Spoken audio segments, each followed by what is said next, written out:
গর্বমোরা ইনসাফের দেশ স্লোগান নিয়ে চিত্রনায়ক ইলিয়াস কাঞ্চনের নেতৃত্বে নতুন রাজনৈতিক দল জনতা পার্টি বাংলাদেশ গত শুক্রবার আত্মপ্রকাশ করেছে। এর আগেই ইলিয়াস কাঞ্চন ঘোষণা দিয়েছিলেন আত্মপ্রকাশ করতে যাওয়া নতুন দলের নাম।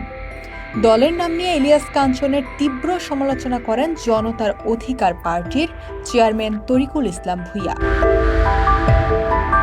তিনি বলেন, তার রাজনৈতিক দলের নাম ইলিয়াস কাঞ্চন চুরি করেছেন এবং তাকে শায়েস্তা করতে হবে। তরিকুল ইসলাম ভূঁইয়া বলেন, ইলিয়াস কাঞ্চন আমাদের দলের নাম চুরি করেছেন। জনগণের মধ্যে বিভ্রান্তি তৈরি করার জন্য এটি সম্পূর্ণ অবৈধ। আমি তাকে 24 ঘন্টার মধ্যে নাম পরিবর্তন করতে বলেছি, না হলে আদালতের শরণাপন্ন হব এবং প্রয়োজনীয় আইনগত ব্যবস্থা গ্রহণ করব।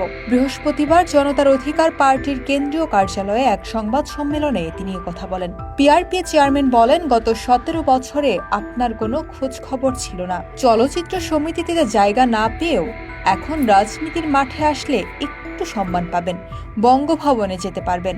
আর এখন কেন নামতে হলো?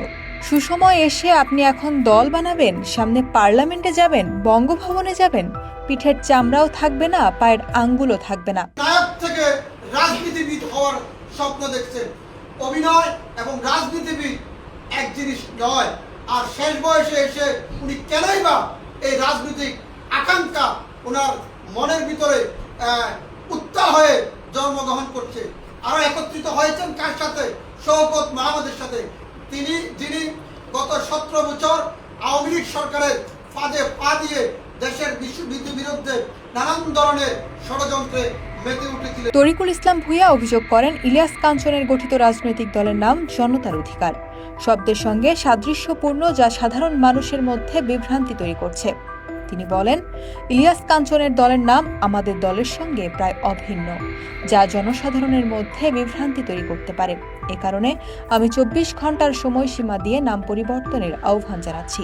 নির্ধারিত সময়ের মধ্যে নাম পরিবর্তন না করা হলে আমি আদালতের দ্বারস্থ হব এবং প্রয়োজনীয় আইনগত ব্যবস্থা গ্রহণ করব।